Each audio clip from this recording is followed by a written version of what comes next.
Welcome everyone to this number 6 webinar about nutrition. And this one is a specific one because it's the second time we will speak about fibers. Last time during the webinar number 5, we did a kind of first step of a description about fiber. This time we will make a link to fiber positive impact. How can we help to express it from potential to the reality, which is exactly what we all are looking for. So we have 3 main parts, kind of introduction to just remember what we said last time in the number 5 webinar, and the second one looking at piglets, how fiber strategy and why it is becoming so important in the piglet nutrition. The second part will be the same, but for sows, okay, and especially focusing on the expression of this important, potentially fermentable fraction, showing some scientific proof of one specific way to improve this, especially fermentable fiber expression. If we begin with piglet, how can fiber help us creating or completing the global nutritional strategy in order to help piglet to face all their main stress? In piglet formulation, there is several ways to take into account the fiber strategy. The one which is the mostly used everywhere is an empirical approach. In this kind of empirical approach, I did it, you probably did it also. You have some, let's say, available raw material. It can be the list you have on the left on your screen with several components that will have some specific, let's say, fiber composition. And then from your knowledge, you will do specific choices, specific inclusion, specific treatment also, and then you will be able to create an empirical, let's say, formulation, which will be mostly based on your knowledge, on your trust, on your belief. Shall we think this is optimal? Probably not, because I'm not saying it's not a good one. It's still, depending on experience, it can be a very good one, but it's not a way to make any rational optimization, which is also, of course, part of our job. The second step could be to be more rational, using an analytical approach. This slide has already been shown in the webinar number 5, if you remember. It's one way to show on one slide some, not all, of course, some analytical approach. You see that crude fiber is still a good nutrient, but mostly showing cellulose and lignin, so not all the fiber family description, while you have the TDF that will express globally the global content, and that can be extended to soluble dietary fiber and insoluble dietary fiber that will also not express everything. It's not perfect description, but it at least shown a global value, and based on this solubility property, a first step, important one, the first step of the physical property of the raw material. And inside this, as a knowledge, we know that it's not it can also be dynamic. What is the fraction that, depending on the bacterial activity in the especially the large intestine, will express a fermentation potential. So at the end, what is today, again, not perfect, but quite close to reality, is to mix both methods. The empiric one, based on the knowledge about materials, and the second one, analytic, that helps to have a global trend organization. And when you go from one raw material to another one inside an optimization of your formulation, to be able to keep as much as possible the main property coming from the fiber fraction. So mixing an empirical approach and a first level of an analytical approach is probably the safest way today. When we speak about fermentation, you remember, again, it's also extracted from the last webinar. It's complex. And when we are speaking about fermentation, it's not because a raw material is fermentable that it will be fermented. It's not a matter of the animal quality, age, physiologic stage. No, it's also a matter of bacterial expression, population, situation, substrate. A lot of conditions must be achieved in order to have this fermentation. And again, this fermentation is not a simple one. It's a quite complex. And what you have on the screen, it's just showing as simply as possible that to go from fiber to short chain fatty acid, it's not a direct way. It's quite complex and always a metabolic cross-feeding from one type of bacteria, one type of substrate that will feed another one, that will feed another one. And at the end, we will be able to have the final, let's say, production of short chain fatty acid that can be propionate, acetate, but also butyrate. For piglet, it's very, very specific. First, you remember, for piglets, we don't have a long retention time, we don't have a big volume, we don't have the best condition for fiber expression. But it doesn't mean that fiber are not important. When the piglet is going through the weaning, this kind of huge stress creates very bad condition for the piglet that we must, from management, but also from the nutrition, we must, let's say, help for the best expression possible, kind of protection against the damages that can come from the stresses. So gut microbiome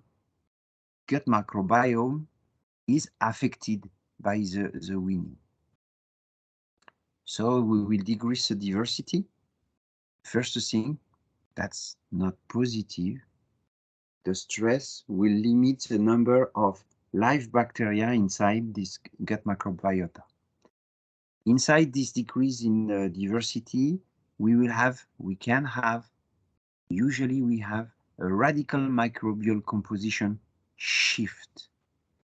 That's something become to be quite negative with for example, increased abundance in the Prevotelaceae phylum. And during this shift with the decrease in diversity, some so-called opportunistic bacteria, most of the time pathogen, may grow. And in this situation, we may have some pathogenic Escherichia coli or Clostridium, several types of Clostridium, that will take advantage of this situation. And what that means, if you compare the population before weaning and after weaning, it could be very different. And if you do nothing, if you are not preparing the stress of the weaning, if you are not preparing this microbiota in order to have as much as possible a kind of a resilience in this gut microbiota after the weaning, then you will have what you have on the screen, a total different population profile right before the weaning and 2 days after the weaning. Less bacteria,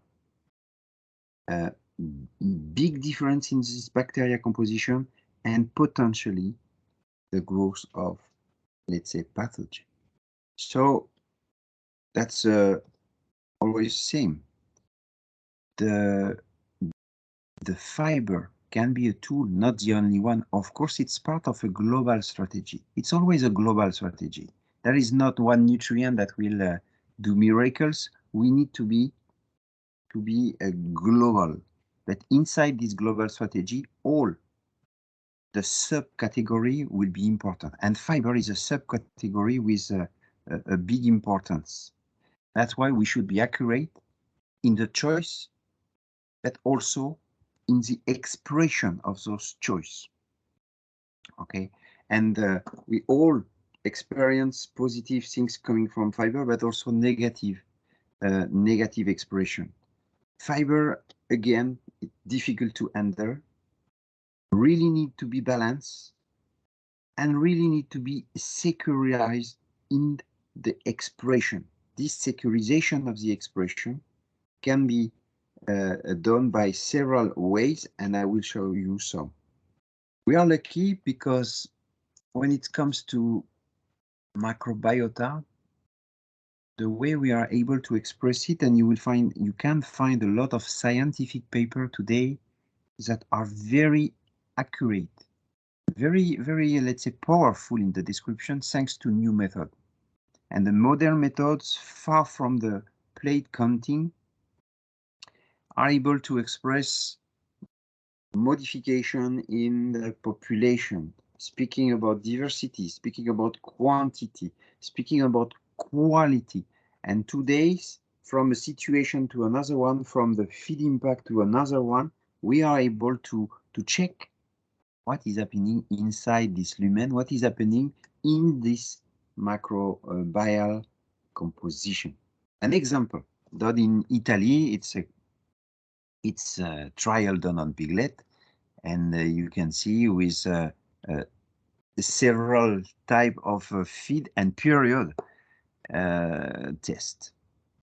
Inside this test, we have some product that will influence some microbial composition. It could be antibiotic, high level of zinc oxide, and also the Levicel SB as also a tool to achieve this protection of the bacterial population.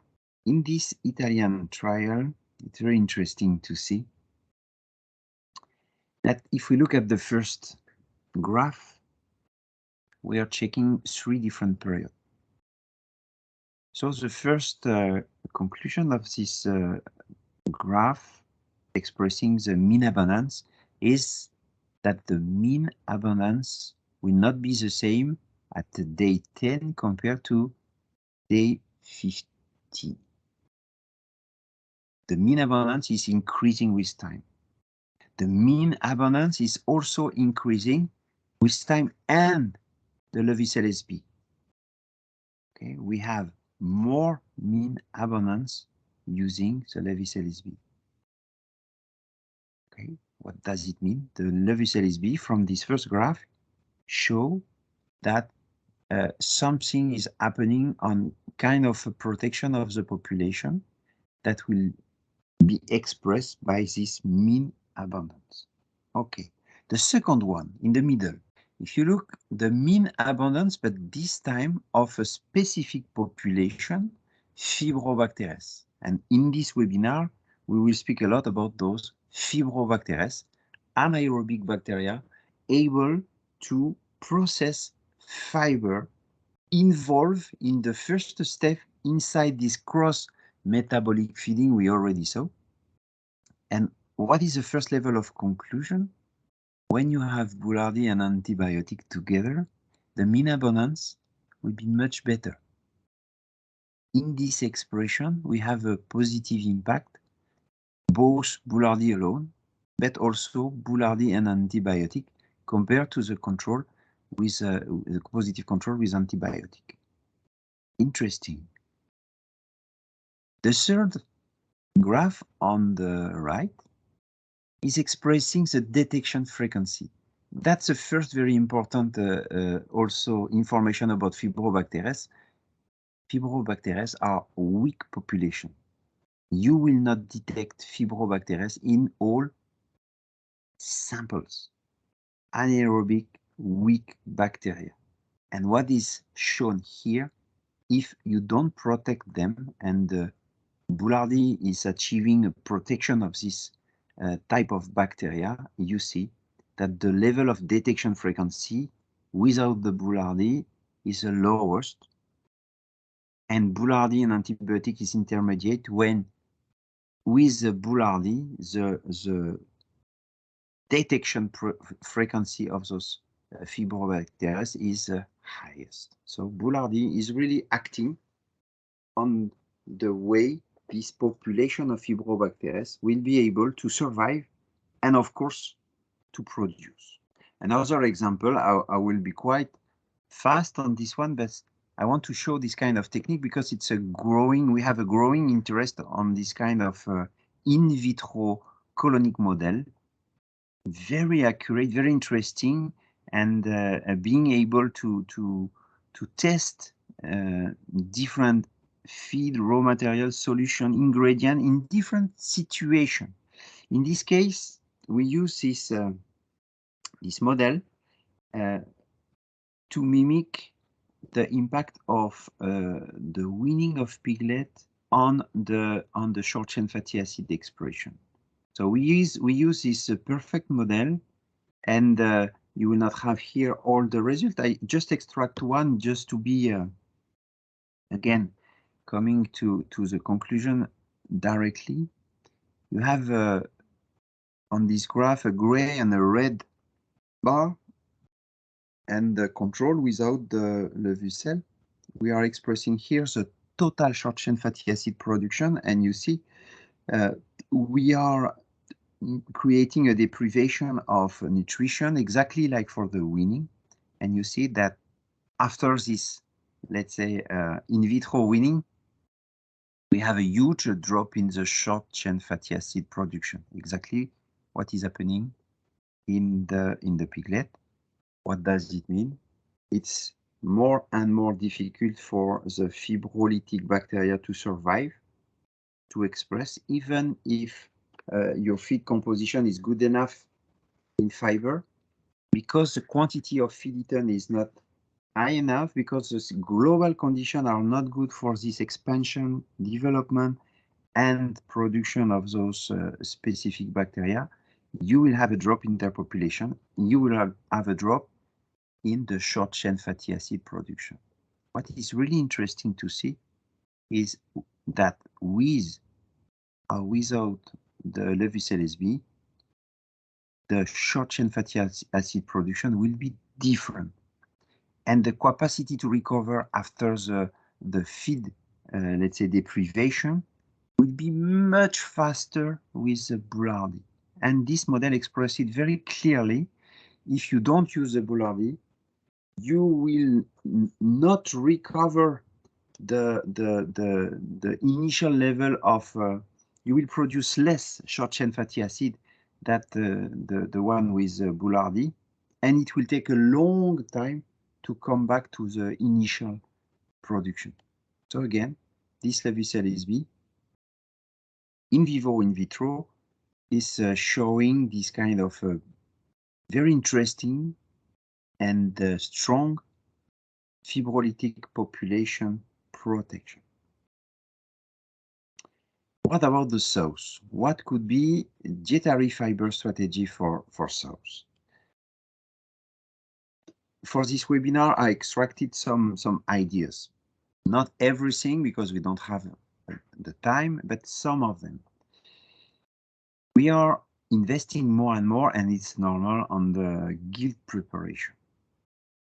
The gilt is the future of the farm, speaking about the genetic improvement, but also speaking about the capacity of expressing this genetic potential.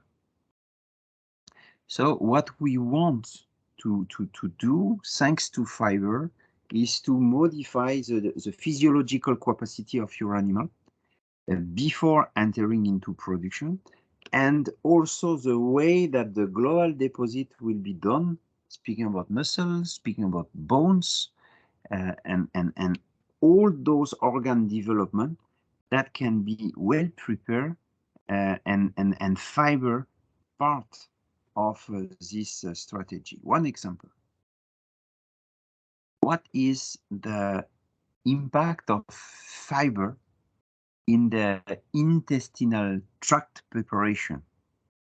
If we look two population, one with balanced fiber, another one of gilts with low fiber, and okay, we prepare the gilts, and at one time we killed and we compare intestinal tract.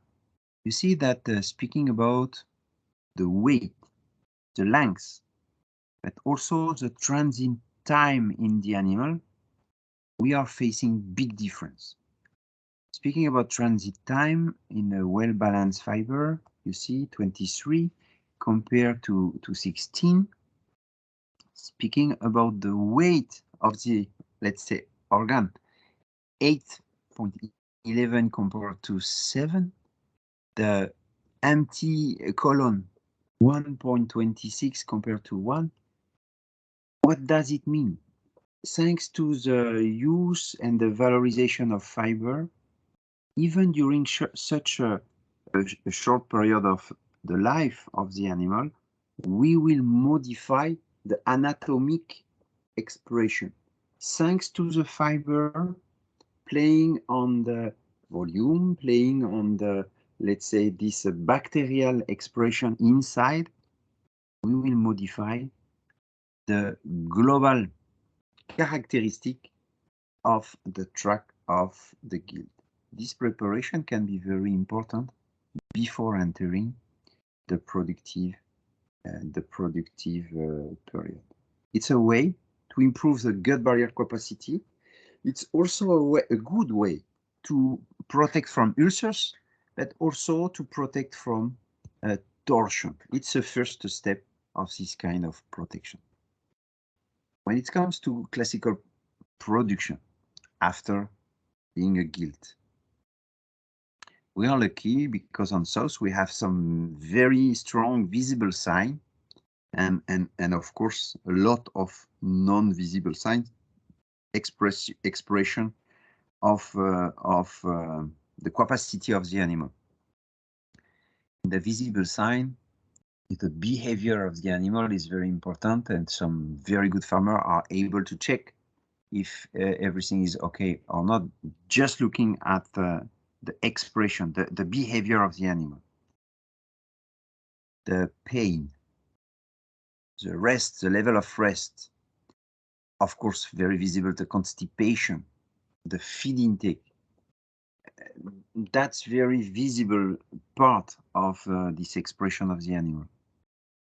When at the opposite, we have, for example, the colostrum quality, the hormonal efficiency, how the fetus will be prepared, fed. What is the fetus for the fetal nutrition?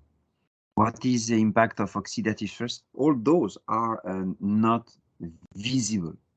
So we have this dual things between visible sign and non-visible sign. And fiber will be, of course, able to play on both those two categories of signs.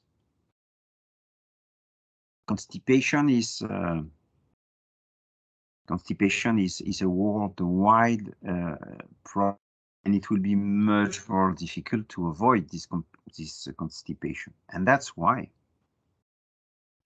applying specific strategy is always beneficial for the animal. And again, fiber is part of this strategy, not alone, but it is part of the strategy. You will not avoid the muscle tone, the lower muscle tone, but you will be able to play on the bit on the motility. You will directly play on the to avoid dysbiosis, and then you will be able to counteract this specific, let's say, situation. Okay, and then even with a lower peristaltism, you will be able to have this, let's say, control of the retention time, control of the bacterial expression that will at the end lead to less pain, of course, but also to better nutritional expression and a better, at the end, also farrowing condition. Some really visible sign in this case. It's as soon as we don't take care about what is happening inside the sows prior to farrowing, we may have this switch in the bacterial population, leading to a dysbiosis, leading to decrease in the intestinal peristaltic movement. And in this case, specific bacteria, it can be pathogenic E. coli, we have the time to grow, to die, to release specific, let's say, toxin, and you know the lipopolysaccharide type of toxin that will create a lot of disorder that has usually called MMA syndrome, that will influence udder, that will influence, of course, the milk production, and will be really negative. And the impact on the piglet quality, on the litter expression, will be very high. And as soon as you have this kind of syndrome expression, you will have consequences on the sows, but in the same time, you will have associated consequences for the piglet. For the piglet, colostrum quality will be affected. It will be much more easy to get the neonatal diarrhea. It can affect immunity. It can affect, of course, mortality of piglet, and it will anyway affect the global litter growth. For the sows, before, the farrowing process will be affected with a longer time to farrow. You will have, due to this, more false stillborn piglet. It will impact the feed intake, and then more catabolism, more use in the body reserve, which is not what we are looking for, especially at this period of the cycle. So this constipation extreme consequences are exactly what we don't want, exactly what we want to avoid. Speaking about fermentation again, and I insist because it's quite important, depending on your fiber source and depending on how you will protect the bacterial population, in your strategy, you should have a difference in the kinetic of fermentation. Playing on this complex fiber composition, as we said at the beginning of the presentation for piglet, playing on this global composition, you may focus on different period of fermentation, leading to also different end product and different, let's say, release in the time, kinetic of release, rapidly, medium, slowly. And in sows, it's perfect because here we are facing a true digester, long retention time, big secum, and we have everything. We could have all the conditions for this nice global expression that will lead to a better genetic expression from our sow. An example, if we have a look at the microbial composition at a very strategic period, the farrowing. What is happening before the farrowing? What is happening after the farrowing? Very interesting. If we check good feed, good sows, with and without the Levicel SB, just before the farrowing in the control group, you can see that the diversity of bacteria expressed with the Shannon index is quite low with in the control. While when using the Levicel SB, it's very clear that the global diversity is much better and in the population more regular already. And what you can see in this example coming from a Caroline Achard publication, after the farrowing in the control group, it's a huge diversity in expression, but globally speaking, a lower diversity. What does it mean?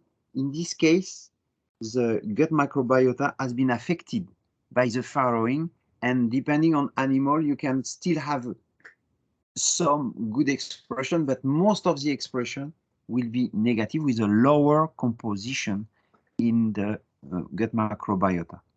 If you look at the blue bar, you can see that with the Boulardii, first, the population is much more, let's say, regular, much more, let's say, we have this kind of uniformity in this Shannon index expression, and we can speak about a resilience. What does it mean? Even through the farrowing, the diversity of the population inside the sows treated with Levicel SB still almost the same. We are able to protect this population and to keep this diversity even through the farrowing process. That's very important to consider. That creates a big difference. And then instead of being a stressful with huge impact period, it's still a stressful with a lower impact period. The release of colostrum will be better. The onset of the milk production will be, of course, much better. And we can expect shorter farrowing period and all positive impact due to this stress limitation. We spoke about the diversity. Quite interestingly, if we focus on one population, one phylum, the Fibrobacteres.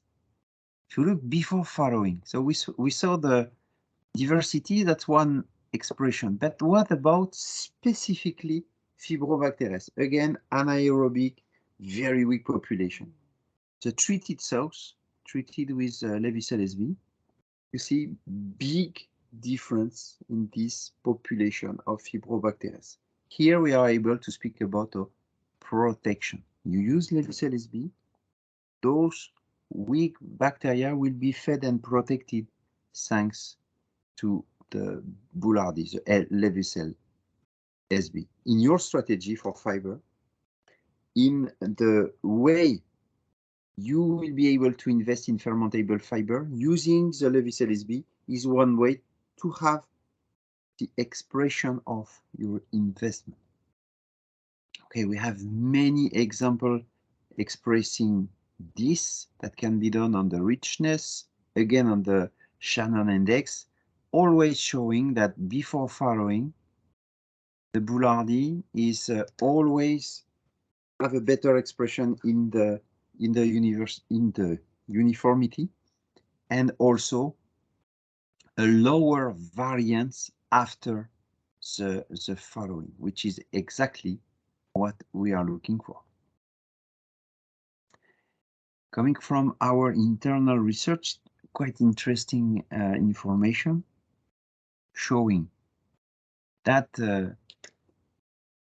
looking at those Fibrobacter, if we look at what is the impact of the Fibrobacter population and the feed intake, especially around the lactation, which is very important period where the feed intake is everywhere something we want to improve. The more fibrobacterota we have, you see the correlation. The more fibrobacterota we have, the higher the average daily feed intake we have. So protecting those bacteria, changing the gut microbiota thanks to a protection of this phylum, lead to a better feed intake expression. Remember this. Playing on the LEBRETON is one way to protect those populations and is also one way to improve the feed intake. So we have here maybe one good expression of why using Boulardii we have a better feed intake. We have a lot of trials showing this trend that the Boulardii is helping for the improvement, I should say first, regulation, then improvement of the feed intake for sows. Okay, so you see, we using the LEBRETON, another proof, we improve the fibrobacter abundance. But coming from a meta-analysis done by Eric Chevaux, we see that using the Boulardii during lactation, we have a nice improvement, important improvement of the feed intake of sows during lactation. One part of the explanation is coming from this control of the gut microbiota, inside which we have those fibrobacter protected that will also help to modify the behavior and the feed behavior and the feed consumption. Another very interesting impact, both on, let's say, fiber and the LEBRETON, is heritage that you can create from your sow to the piglet. You see here in this trial, again, published one. Okay, what's happened on the sows? You protect the fibrobacteria. So you see here the mean abundance using the LEBRETON is much better with the Boulardii compared to the control. So Boulardii feed and protect those fibrobacteria. Clear. What's happened on the piglet? If we check piglet coming from control sows compared to piglet coming from sows treated with LEBRETON, you see that from the beginning, from day 0, the detection frequency of fibrobacter is much higher with coming from a piglet coming from treated sows. So we have an impact. You treat the sows, you will find back more fibrobacter in the piglet coming from treated sows. Interesting. We call it imprinting. Okay, but it's not only the first day. We still have an advantage day 6, but also day 20. Okay, so this microbiota imprinting is for a long time, and it's directly related to how you will treat the sows. And as you see here on the detection frequency of fibrobacter, okay, every time the piglet coming from treated sows are better in this detection frequency compared to the other with antibiotic or with Boulardii treatment. Very interesting. As a first way to improve the piglet microbiota composition. Heritage, or if you prefer, gut microbiota imprinting. So the mode of action of LEBRETON that you probably know already. It's a live yeast, very efficient, playing on the top of the hierarchy of the control of the gut microbiota. It's a game changer in this ecosystem. It's really a game changer. What does it mean? You apply the Boulardii, you will have a lot of impact on the gut microbiota composition.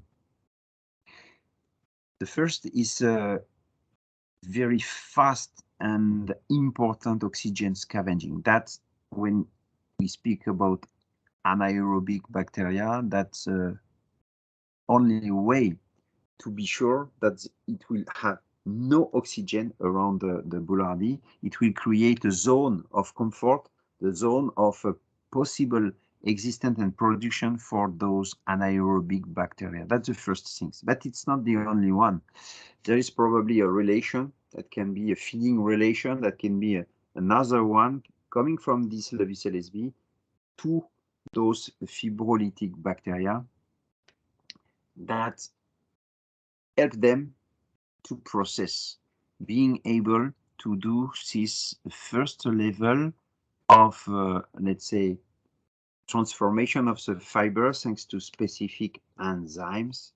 And then again, coming from this metabolic cross-feeding, being able from fermentable fiber to go until short-chain fatty acid that the animal will be able to valorize very positively.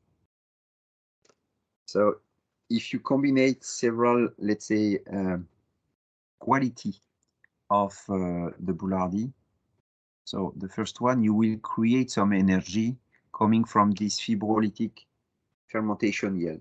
So you use the LEBRETON, you protect the fibrolytic bacteria, they will be able to work and to process, and they will create energy coming from acetate, propionate, and a bit differently from butyrate.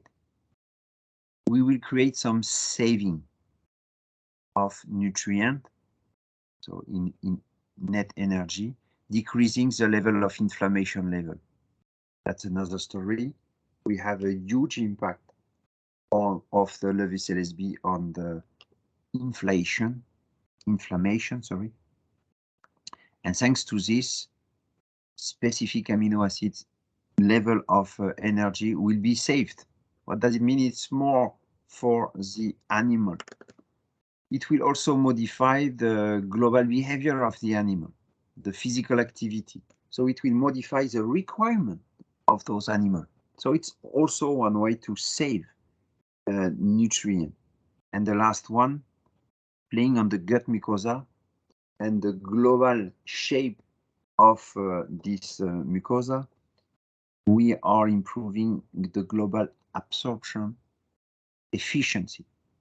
So all those four together create a nice contribution in the net energy expression, which is not expressed in the classical equation NRC, CVB, INRA. What is happening in this large intestine is, of course, not taken into account. More than this net energy expression, which is already something important, I will finish with something more and more taken into consideration. We are playing with Formula One. We are playing with high genetical potential sows, where all good genetic company improve the ovulation rate. They improve the capacity to produce piglet, and they improve, globally speaking, the litter size. They are very strong. That's a very nice work. But in the same time, we are creating a new sensitivity related to this level of ovulation, this ovulation rate. And depending on what is happening on the sows during this last step of maturation of the ovocyte, we may have some consequences on the next, let's say, cycle, on the next piglet production due to the ovocyte, let's say, maturity and maturation.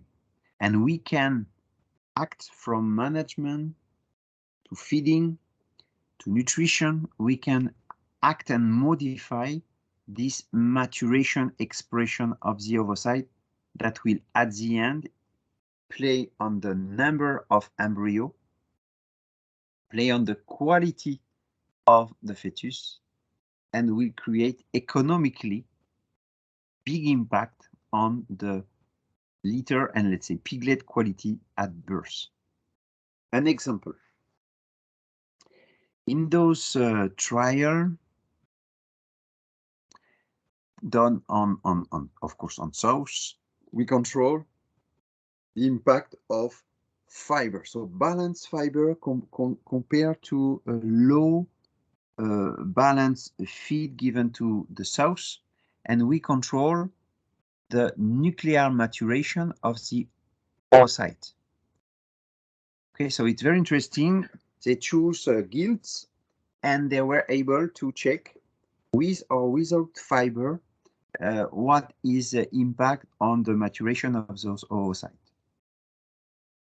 Interestingly, as you can see, if you go directly to here, if you check the number of oocytes that's still in metaphase 1, the group of fiber has a much lower, let's say, non-mature enough oocyte compared to the control. And if you look at the number of oocytes in the latest stage of maturation, the one we want, the one that will create safer embryo, okay, the highest level of maturation, with the fiber nutrition, we are much above the control one. So what does it mean? At the ovulation, the quantity of mature oocyte will be at a higher level with the fiber-treated group compared to the other one. That's something interesting. Okay, and on the right of your screen, if you look at the impact of this fiber treatment on, let's say, more economical impact, the number of viable fetuses, for example, here, you compare 14.7 to 12.4. If we are speaking about embryo survival, 19.1.2 compared to 73.2, that's a big difference. So again, fiber can be important.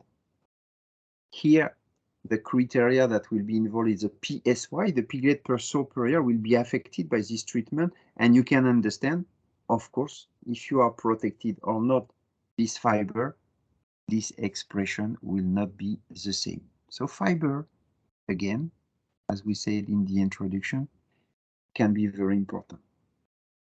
Fiber strategy, even it's not a new story, but it's a really modern tool that can impact most of the swine physiological period.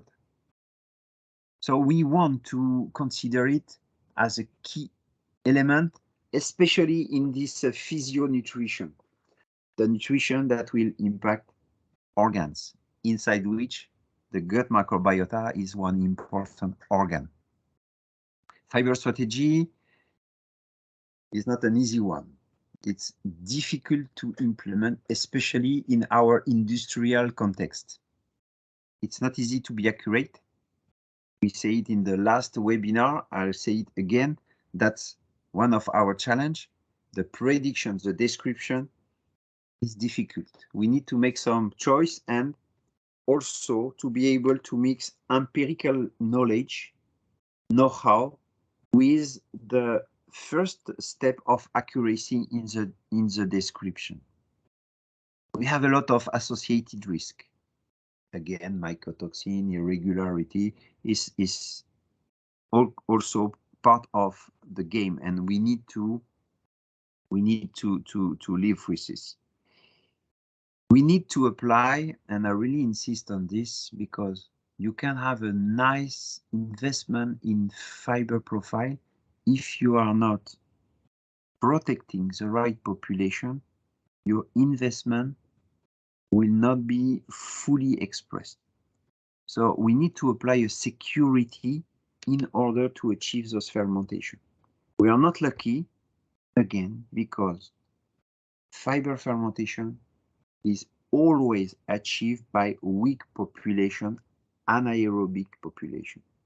So where we are lucky, we know that there is a tool, LEBRETON, that is able to protect the population and make possible this fermentation expression.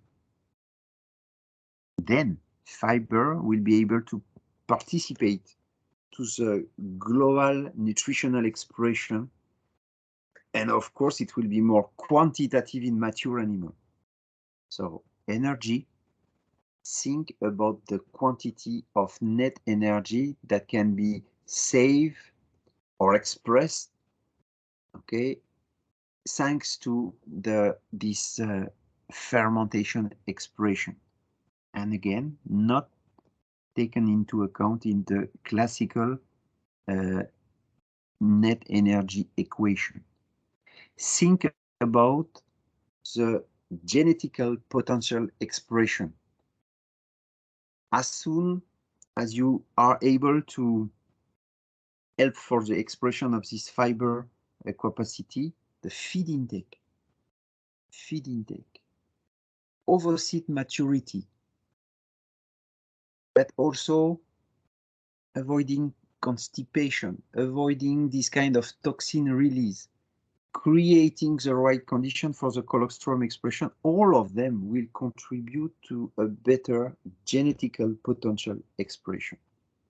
So fiber are very important. It's not in the middle of the nutritional strategy, but it has to be achieved, especially with our perfect new genetic. That's really a part of the nutrition that you need to invest, and you need also to think about protection in the expression. Thanks a lot.